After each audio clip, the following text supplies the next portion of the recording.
When it's time to replace your old and tired and weed infested lawn, one of the things we're going to do is so unconventional, you're probably going to think I'm crazy. What I'd like you to do is to water and fertilize it before we do anything. And you're thinking to yourself, wait a minute, I want this thing to die off so I can replace it. Well, in order for it to die off, we have to green it up first.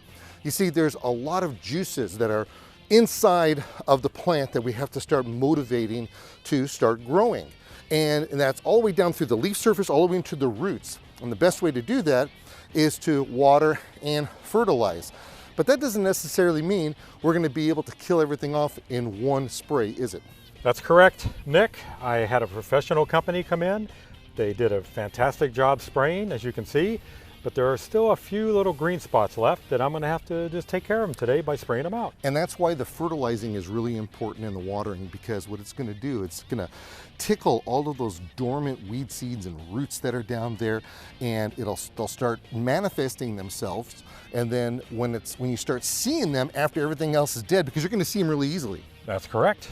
Then you can take it and you could spray them. So what are you standing around for?